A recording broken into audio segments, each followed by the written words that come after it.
Everyone, welcome back to web immigration. So आज हम बात करने वाले हैं जो भी स्टूडेंट्स कनाडा जा रहे हैं, ठीक है, वहाँ जाके जो पार्ट टाइम जॉब्स करने वाले हैं या फिर जो भी अपना कोर्स कंप्लीट करके जो भी जॉब करेंगे, तो उन्हें ऐसी जॉब ढूंढनी है जिनका वहाँ पे लाइक इन डिमांड है। ठीक है, वो जॉब्स इन डिमांड होनी चाहिए। उनका जो पैकेज जो होगा वो भी अच्छा खासा हो। जो भी आपने कोर्स परस्यू किया है, या तो आपको प्लेसमेंट मिलेगी कॉलेज से या फिर आप जो जॉब करोगे उस हिसाब से आप प्लान कर सकते हो। तो हाँ, go for a big package ताकि आप वहाँ इजीली सर्वाइव कर पाओ कनाडा के अंदर। ठीक है, एक ही मेजर टॉपिक हो जाएगा हमारा। उसके बाद हम बात करेंगे मनी मैनेजमेंट के बारे में, बात करेंगे इस वीडियो में हम, और बात करेंगे कि हमको कितने सोर्स ऑफ अर्निंग्स हमको रखने हैं वाइल आप कनाडा में है, तो आपको कितने सोर्स ऑफ आपके पास इनकम होनी चाहिए। ठीक है, तो स्टार्ट करते हैं वीडियो बिना किसी टाइम वेस्ट के। सो द फर्स्ट हमारा था फील्ड जॉब की हम बात करते हैं।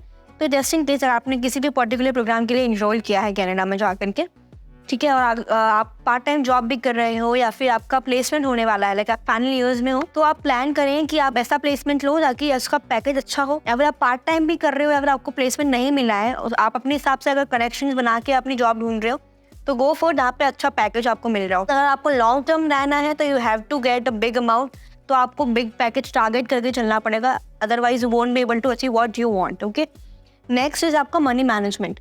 जैसे अगर हम एक सिचुएशन लेते हैं, अगर आप पार्ट टाइम जॉब कर रहे हो तो आपको पता होगा कि कनाडा में टैक्स जो है वो बहुत ज़्यादा लगता है।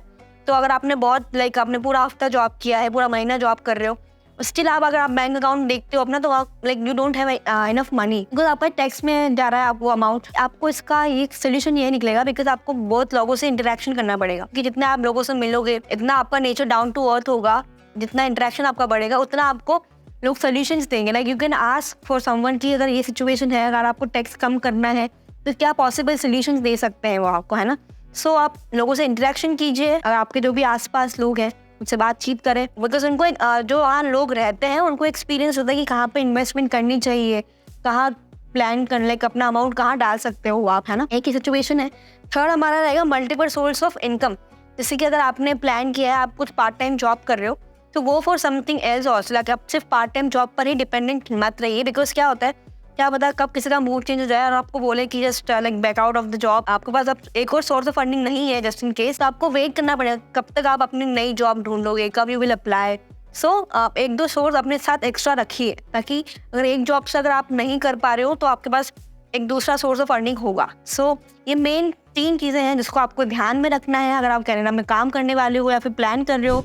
So go for all these things, and if you need any kind of help from our side, you can contact us on the given number. So that's it for today's video. Thank you for watching.